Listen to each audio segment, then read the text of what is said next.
Korea के एक बड़े शहर में जहां हर कोई ऊंची ऊंची इमारतों में रहने का सपना देखता था, वहां तेजी से नए अपार्टमेंट बन रहे थे। पूरा शहर एक कंक्रीट के जंगल में बदलता जा रहा था। सब कुछ नॉर्मल लग रहा था जब एक सुबह अचानक जमीन हिलने लगी। एक भयानक अर्थक्वेक ने शहर को हिलाकर रख दिया।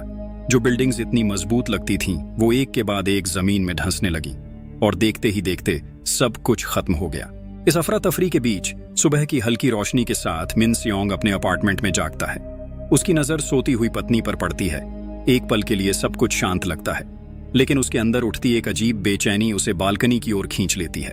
बालकनी पर पहुंचकर जो नजारा मिन सियोंग देखता है, पूरा सोल शहर एक भयानक भूकंप की वजह से तबाह हो चुका है। टूटी फूटी बिल्डिंग्स, हर तरफ धुआं और घबराहट भरी खामोशी। लेकिन इस बर्बादी के बीच एक चीज अब भी खड़ी है। हैंगोंग रेजिडेंशियल कॉम्प्लेक्स की हाई राइज बिल्डिंग, जिसमें मिन सियोंग का अपार्टमेंट है। ऊपर से मिन सियोंग देखता है कि नीचे कुछ सर्वाइवर्स बिल्डिंग के आसपास इकट्ठा हो रहे हैं। ठंड और खतरों से बचने के लिए वो शेल्टर ढूंढ रहे हैं। उनकी हालत देखकर मिन सियोंग नीचे लॉबी में जाने का फैसला करता है। लॉबी में मिन सियोंग देखता है कि बिल्डिंग के बाकी रेजिडेंट्स पहले ही इकट्ठा हो चुके हैं। हर तरफ टेंशन का माहौल है, क्योंकि पुलिस, फायर डिपार्टमेंट या किसी और मदद से कांटेक्ट का कोई तरीका काम नहीं कर रहा। लोग इस बात पर चिंता कर रहे हैं कि क्या बिल्डिंग में रुकना सेफ होगा या उन्हें यहां से निकलना चाहिए। कुछ लोग आर्ग्यू करते हैं कि अगर बिल्डिंग गिर गई तो नीचे दबकर मरना बाहर ठंड में मरने से बेहतर है। सीनियर रेजिडेंट्स अपने पड़ोसियों को शांत करने की कोशिश करते हैं। इस टेंशन के बीच मिन सियोंग पानी की बॉटल्स ढूंढता है और फिर अपने अपार्टमेंट वापस लौटता है। उसकी वाइफ मीना उनके खाने के राशन का हिसाब करती है और एक गंभीर बात शेयर करती है। अगर हेल्प नहीं आई तो उनके पास सिर्फ 2 हफ्तों का ही राशन बचा है। मीना उससे सजेस्ट करती है कि वो बिल्डिंग छोड़कर उसके फादर के घर चले जाएं, जो शायद थोड़ा सिक्योर हो। लेकिन मिन सियोंग इस बात से अग्री नहीं करता। उसे लगता है कि बाहर का सफर करना अभी ज्यादा खतरनाक होगा। वो मीना को समझाता है और उससे कहता है कि सब कुछ ठीक हो जाएगा, बस थोड़ा और इंतजार करना होगा। अचानक दरवाजे पर दस्तक होती है। मिन सियोंग दरवाजा खोलता है तो सामने एक औरत खड़ी होती है, जिसका छोटा बेटा ठंड से कांप रहा होता है। औरत मदद मांगती है और बदले में महंगी चीजें देने की पेशकश करती है। मिन सियोंग और उसकी पत्नी को शक होता है, लेकिन इंसानियत के नाते वो उन्हें अंदर आने देते हैं। अगली सुबह मिन सियोंग नीचे लॉबी में जाता है और देखता है कि लोग एक छोटा सा बाजार बना चुके हैं। वहां जरूरी चीजों जैसे खाने, बैटरी और टॉयलेट पेपर को आपस में बदला जा रहा है। अपनी जरूरतों को पूरा करने के लिए मिन सियोंग अपनी महंगी घड़ी के बदले फल का एक डिब्बा खरीदता है। मिन सियोंग अपनी पत्नी को एक अलग कमरे में ले जाता है और उसे एक ट्रीट देता है। हालांकि ये ट्रीट मीना को बिल्कुल पसंद नहीं आता, लेकिन मेहमानों के सामने उसे इसे छुपाना पड़ता है। असल में मिन सियोंग ने जो रेयर फ्रूट बड़ी मुश्किल से खरीदा था, उसे वो किसी के साथ शेयर नहीं करना चाहता था। लेकिन मेहमानों की नजर उस खाने पर पड़ जाती है। इससे पहले कि वो कुछ कह पाए, उसे मजबूरन उस फ्रूट को सबके साथ बांटना पड़ता है। थोड़ी देर बाद मिन सियोंग और मीना बाहर जाने का फैसला करते हैं। मीना, जो एक नर्स है, रास्ते में एक घायल आदमी को देखती है। वो तुरंत उसकी मदद के लिए दौड़ पड़ती है। आदमी की हालत खराब थी, क्योंकि उस पर बाहरी लोगों ने हमला किया था। इसी दौरान अपार्टमेंट में अचानक आग लग जाती है। आग देखकर हर तरफ अफरा तफरी मच जाती है और लोग पैनिक करने लगते हैं। लेकिन एक आदमी अपनी जान जोखिम में डालकर आग बुझा देता है। बिल्डिंग मैनेजर उसका शुक्रिया अदा करता है, क्योंकि उसकी हिम्मत ने पूरे अपार्टमेंट कॉम्प्लेक्स को तबाह होने से बचा लिया। कुछ लोगों का कहना है कि उस आदमी को आखिरी बार 9th फ्लोर पर देखा गया था। इससे लोग अंदाजा लगाते हैं कि वो अपार्टमेंट 902 का रहने वाला हो सकता है। नाराज रेजिडेंट्स इस मामले पर चर्चा के लिए अपार्टमेंट ओनर्स की एक जनरल मीटिंग बुलाने का फैसला करते हैं। मीटिंग के दौरान इस बात पर बहस छिड़ जाती है कि रेफ्यूजीज को बिल्डिंग से निकाला जाए या नहीं। कुछ लोग कहते हैं कि इन अपार्टमेंट्स को खरीदने के लिए उन्होंने सालों तक मेहनत की है, तो अब उन्हें दूसरों के साथ अपना घर क्यों शेयर करना चाहिए। वहीं कुछ लोग इसका विरोध करते हैं। उनका कहना है कि ठंड में रेफ्यूजीज को बाहर निकालना उनके लिए मौत का फैसला करने जैसा होगा। साथ ही एक और चिंता उठती है। लोगों को लगता है कि रेस्क्यू टीम शायद कभी नहीं आएगी। अब तक कोई हेलीकॉप्टर उन्हें बचाने के लिए नहीं पहुंचा है। सप्लाईज खत्म होने के कगार पर हैं और कुछ न कुछ करना अब जरूरी हो गया है। बिल्डिंग मैनेजर मीटिंग में यह मुद्दा उठाता है कि ज्यादातर रेफ्यूजीज ड्रीम्स कॉम्प्लेक्स से आए हैं, जो कुछ समय पहले वनगोंग के रेजिडेंट्स को नीचा दिखाते थे। एक गवर्नमेंट ऑफिशियल होने के नाते मिनस्योंग से पूछा जाता है कि क्या अथॉरिटीज के पास ऐसी इमरजेंसीज के लिए कोई प्लान है। मिनस्योंग सुझाव देता है कि सबसे पहले एक लीडर चुना जाना चाहिए जो इस स्थिति को संभाल सके। सभी इस बात पर सहमत होते हैं कि हाल ही में आग के दौरान अपनी जान देने को तैयार होने वाला आदमी सबसे अच्छा कैंडिडेट होगा। उस आदमी को प्रेसिडेंट का टाइटल दिया जाता है। ग्रुप एक सीक्रेट वोट करता है जिसमें यह तय होता है कि बाहरी लोगों को बिल्डिंग से निकाल दिया जाएगा। प्रेसिडेंट वादा करता है कि वो इस फैसले को लागू करने का सबसे अच्छा तरीका निकालेगा। शाम को मीना, जो शुरू से ही बाहरी लोगों को निकालने के खिलाफ थी, अपने पति मिनस्योंग से पूछती है कि उसने वोट में क्या फैसला किया। मिनस्योंग इस सवाल पर चुप हो जाता है और उसका ध्यान एक पुरानी याद पर चला जाता है। अर्थक्वेक के वक्त वो और कुछ लोग एक औरत को कार के नीचे से निकालने की कोशिश कर रहे थे, लेकिन सब कुछ गिरने लगा और मिनस्योंग सिर्फ इसलिए बचा क्योंकि उसने एक और कार में जंप करके सीट बेल्ट पहन ली थी। अगले दिन प्रेसिडेंट सुझाव देता है कि मिनस्योंग एक सेल्फ डिफेंस स्क्वाड को लीड करे क्योंकि वो जवान है और अभी आर्मी से वापस आया है। मीटिंग में यह तय होता है कि सिर्फ प्रॉपर्टी ओनर्स को बिल्डिंग में रहने की अनुमति दी जाएगी। प्रेसिडेंट लोगों को यह यकीन दिलाता है कि उनका मकसद किसी को मारने या जख्मी करने का नहीं है। अगली सुबह सभी बाहरी लोगों को एंट्रेंस के सामने इकट्ठा किया जाता है, उन्हें ये कहकर कि उन्हें नए अपार्टमेंट्स में रहने के लिए ले जाया जाएगा। जैसे ही बाहरी लोग बिल्डिंग के बाहर निकलते हैं, प्रेसिडेंट अनाउंस करता है कि सबको हैंग गंग छोड़कर जाना पड़ेगा। उनमें से एक आदमी विरोध करता है, लेकिन अब उसकी बात सुनने वाला कोई नहीं है। गुस्से से भरा भीड़ बिल्डिंग में वापस घुसने की कोशिश करता है और देखते ही देखते लड़ाई शुरू हो जाती है। आखिर में प्रेसिडेंट अकेला भीड़ का सामना करता है। वो बिना डरे आगे बढ़ता है और कुछ मार खाने के बाद भी बाहरी लोगों को पीछे हटने पर मजबूर कर देता है। उसी वक्त बिल्डिंग के ऊपरी फ्लोर से उनका सामान नीचे फेंक दिया जाता है, जो ओनर्स की जीत को सपोर्ट करता है। लोग प्रेसिडेंट का शुक्रिया अदा करते हैं और अपनी जीत पर गर्व महसूस करते हैं। अब बिल्डिंग में जिंदगी धीरे धीरे नॉर्मल होने लगती है। नए नियम बनाए जाते हैं जहां हर इंसान कम्युनिटी के भले के लिए काम करेगा। मिनस्योंग एक पुलिस स्क्वाड बनाता है जो एरिया की सुरक्षा के लिए पेट्रोल करती है। एक सप्लाई कमेटी जरूरी चीजों का डिस्ट्रीब्यूशन मैनेज करती है जो एरिया में मिलती हैं। मिस्त्री इमरजेंसी जनरेटर्स को ठीक करते हैं और मेडिकल टीम सेवा करने वालों के साथ मिलकर घायल और बुजुर्ग लोगों का ख्याल रखती है। सबसे जरूरी बात, सब लोग सीख जाते हैं कि वेस्ट कैसे हैंडल करना है। ऐसा लगता है कि सब कुछ नॉर्मल होने की तरफ बढ़ रहा है। अब मिनस्योंग की स्क्वाड कॉम्प्लेक्स के बाहर जाकर खाने की तलाश करती है और आसपास की बिल्डिंग्स का जायजा लेती है। वो देखते हैं कि कोई सर्वाइवर्स हैं या नहीं और उन बिल्डिंग्स को मार्क करते हैं जो रहने के लिए यूज हो सकती हैं। लेकिन ज्यादातर लोग या तो मर चुके हैं या फिर आपस में लड़ाई के कारण मार दिए गए हैं। लेकिन अब सप्लाईज खत्म होने की कगार पर हैं और मलबा हटाकर कुछ ढूंढना और भी मुश्किल हो गया है। मिनस्योंग प्रेसिडेंट के करीब आ जाता है, जो उसे बताता है कि उसका परिवार शहर में एक हादसे में मर गया था। उसी शाम मीना एक रेडियो कॉल रिसीव करती है। कॉल उस लड़के का होता है जो अपनी मां के साथ वापस अपने घर आ गया है। दूसरी तरफ मिनस्योंग की स्क्वाड एक वेयरहाउस ढूंढती है जो बिल्कुल नया लगता है तलाशी के लिए। लेकिन जैसे ही स्क्वाड अंदर घुसने की कोशिश करती है, एक आदमी हथियार लिए सामने आता है।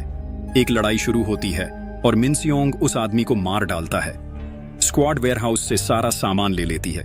जैसे ही वो वापस जा रहे होते हैं, मिनस्योंग देखता है कि उस आदमी की पत्नी और बच्चा मलबे के पास रो रहे हैं। स्क्वाड घर लौटती है जहां बाकी लोग नए साल की तैयारी कर रहे होते हैं। टेबल पर बैठकर लोग मिनस्योंग की तारीफ करते हैं कि वो एक अच्छा पुलिस चीफ है। तभी एक जवान लड़की हाईवॉन बिल्डिंग में आती है और अपने अपार्टमेंट पर हक जताती है। बिल्डिंग मैनेजर प्रेसिडेंट को उसका करीबी पड़ोसी बताता है, लेकिन हाईवॉन प्रेसिडेंट के सामने अजीब सी बात करती है। वो कहती है कि वह प्रेसिडेंट को नहीं पहचानती। प्रेसिडेंट उसे अपने कॉम्प्लेक्स में वेलकम करता है और लोग उससे गाना गाने के लिए कहते हैं।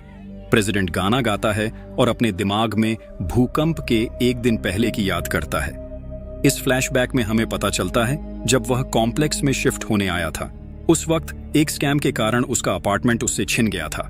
एक जवान आदमी ने वो अपार्टमेंट खरीद लिया था जो समझा रहा था कि वो भी एक फ्रॉड का शिकार है, लेकिन प्रेसिडेंट को यकीन था कि दोनों मिलकर उसका फायदा उठा रहे हैं। इस वजह से प्रेसिडेंट गुस्से में उस आदमी पर हमला कर देता है। दोनों के बीच लंबी लड़ाई होती है और ये सब उस जवान आदमी की बीमार मां के सामने होता है। आखिरकार प्रेसिडेंट ने अपने ओपोनेंट को मार दिया। उसके बाद उसकी पत्नी का फोन आया, जो उस पर गुस्सा कर रही थी कि उसने उनका घर खो दिया, और वो उसकी मौत की दुआ करने लगी। कुछ ही पलों बाद बाहर भूकंप की आवाजें सुनाई दी। अब वो प्रेसिडेंट इस कॉम्प्लेक्स के लोगों के लिए गाना गाता है जिनसे वो उस ट्रेजेडी से पहले कभी नहीं मिला था। अगले दिन हायेवॉन खाना लेने आती है और एक झगड़े की गवाह बनती है। लोग कम खाना मिलने को लेकर नाराज हैं, लेकिन बिल्डिंग मैनेजर याद दिलाती है कि राशन उनके काम के आधार पर दिया जा रहा है। उस दिन मिनस्योंग की वाइफ उससे उस आदमी के बारे में पूछती है जिसे उसने मारा था। मिनस्योंग कहता है कि वो आदमी बच गया था। फिर भी उसकी वाइफ उससे कहती है कि वो अब और रेड्स पर न जाए, क्योंकि नर्स होने के नाते उसे राशन काफी अच्छा मिलता है। बाद में वो एक अपार्टमेंट में जाती है जहां एक आदमी ने एक औरत और बच्चे को शेल्टर दिया है। नर्स उन्हें कुछ खाना देती है। प्रेसिडेंट नर्स को देख लेता है। कुछ देर बाद वो हायेवॉन से हॉलवे में टकराता है। धीरे धीरे बात करते हुए वह हायेवॉन के घर में चला जाता है। वह एक छोटा हीटर भी साथ ले आता है। हायेवॉन अपने अंदाज में संभल कर बात करती है, लेकिन प्रेसिडेंट की बात मान लेती है। उसके कहने पर वो नेबर होने का नाटक करना शुरू कर देती है, जैसे ये सब एक समझौता हो। थोड़ी देर बाद हायेवॉन मिनस्योंग की पत्नी मीना से मिलती है। मुलाकात के दौरान अपने दिल का बोझ हल्का करते हुए हायेवॉन कहती है, हर जगह तबाही है, लोग बस किसी तरह जिंदा रहने की कोशिश कर रहे हैं, लेकिन हमारी बिल्डिंग के लोग जैसे एक अलग दुनिया में बंद है। वो दूसरों की मदद करने से साफ मना कर देते हैं। उसकी बात सुनते ही कुछ लोग हायेवॉन को दोष देने लगते हैं। इल्जाम सुन सुनकर उसका सब्र टूट जाता है। गुस्से में वो मिनस्योंग की पत्नी को सच बता देती है, प्रेसिडेंट मेरा असली पड़ोसी नहीं है। तभी नीचे से चीखने की आवाजें आने लगती हैं। अगली सुबह बिल्डिंग में बाहरी लोगों की तलाश शुरू होती है। जो लोग गैर कानूनी तरीके से बिल्डिंग में छिपकर रहते हैं, उन्हें बाहर निकाल दिया जाता है। जिन घरों में बाहरी लोगों को छुपाया गया होता है, उनके दरवाजों पर लाल रंग का निशान लगा दिया जाता है और उन लोगों को राशन देना बंद कर दिया जाता है। प्रेसिडेंट एक भाषण देता है जिसमें वो सबको ये यकीन दिलाता है कि वह उनकी सुरक्षा करेगा। लेकिन जो लोग गलती करते हैं, उन्हें सबके सामने 200 बार मुझसे गलती हुई है कहने पर मजबूर किया जाता है। एक आदमी इस अपमान को बर्दाश्त नहीं कर पाता और प्रोटेस्ट में बिल्डिंग के ऊपर से कूदकर अपनी जान दे देता है। यह दृश्य देखकर सभी लोग सदमे में आ जाते हैं। उस आदमी के शरीर को जलाया जाता है, क्योंकि पहले जो बॉडीज छोड़े गए थे वो गायब हो चुके थे। ऐसा माना जाता है कि बाहरी लोगों ने उन्हें ले जाकर अपने खाने का साधन बना लिया है। इस दौरान कोर्टयार्ड में पानी आने लगता है। लोग इस छोटी सी जीत का जश्न मनाते हैं। इसी बीच हायेवॉन मीना को बताती है कि उसने असली पड़ोसी को देखा है और वो कैसे दिखता है ये उसे याद है। पर वहीं फूड सप्लाईज फिर से कम पड़ने लगती हैं। प्रेसिडेंट एक स्क्वाड को खाना ढूंढने के लिए लीड करता है। जल्दी ही उन्हें एक बेसमेंट का रास्ता मिलता है और मिनस्योंग नीचे उतरता है। दूसरी तरफ मीना प्रेसिडेंट के अपार्टमेंट में बैल्कनी के रास्ते घुस जाती है। वहां एक बूढ़ी और बीमार औरत मिलती है। मीना उससे पूछती है कि क्या वो कंफर्म कर सकती है कि प्रेसिडेंट उसका बेटा नहीं है, पर औरत सिर्फ खाने की मांग करती है। मिनस्योंग एक वॉल देखकर शक करता है और उसे साफ करने पर पता चलता है कि ये एक स्टोर का विंडो है। दूसरी तरफ उसकी पत्नी एक फ्रीजर के अंदर असली ओनर की लाश ढूंढ लेती है। प्रेसिडेंट का स्क्वाड इस पर खुशी मनाता है, खाना इकट्ठा करता है और मिनस्योंग की तारीफ करता है। रास्ते में मिनस्योंग एक ऑर्नामेंट ढूंढता है और उसे अपनी पॉकेट में रख लेता है। अचानक ऊपर से पत्थर गिरने लगते हैं। प्रेसिडेंट अटैकर्स पर गोलियां चलाता है और मिनस्योंग एक घायल आदमी को बाहर ले जाता है। वापस बिल्डिंग पहुंचने पर माहौल बहुत टेंस हो जाता है। बहुत लोग घायल हैं और बिल्डिंग मैनेजर का बेटा मर गया है। प्रेसिडेंट लोगों से बिल्डिंग की सुरक्षा करने की बात करता है, लेकिन तभी मीना आगे आती है और एक अलग बात उठाती है। उसके बाद मीना प्रेसिडेंट पर झूठा होने का इल्जाम लगाती है और असली मालिक के डॉक्यूमेंट्स और फ्रीजर में छुपी उसकी लाश का सबूत दिखाती है। लोग ये देखकर हैरान हो जाते हैं और एक बहस शुरू हो जाती है। प्रेसिडेंट अपनी कहानी सुनाता है कि कैसे एक धोखेबाज ने उसका अपार्टमेंट छीन लिया था जो उसने खरीदा था। लेकिन ये बात लोगों का गुस्सा और बढ़ा देती है और भीड़ में टेंशन और बढ़ने लगता है और लोगों के बीच लड़ाई शुरू हो जाती है।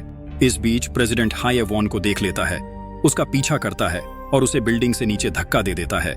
ये देखकर भीड़ चुप हो जाती है। प्रेसिडेंट अपनी गलती के लिए लड़की को दोष देता है। तभी मिनस्योंग उस पर गन तान लेता है, लेकिन उसी वक्त बाहर से चिल्लाने की आवाज आती है। बिल्डिंग की वॉल बाहरी लोगों के दबाव में गिर जाती है, जो खाना और अपार्टमेंट्स लूटने के लिए आ गए हैं। बिल्डिंग के अंदर और बाहर एक लड़ाई शुरू हो जाती है। मिनस्योंग और उसकी वाइफ पहले फ्लोर के एक अपार्टमेंट में छुप जाते हैं, जबकि बाहर भीड़ एक दूसरे को मार रही होती है। वाइफ मिनस्योंग को बिल्डिंग छोड़ने की सलाह देती है, लेकिन तभी 2 बाहरी लोग अपार्टमेंट में घुस आते हैं। मिनस्योंग उनमें से एक को मार देता है, लेकिन खुद भी चोट खा लेता है।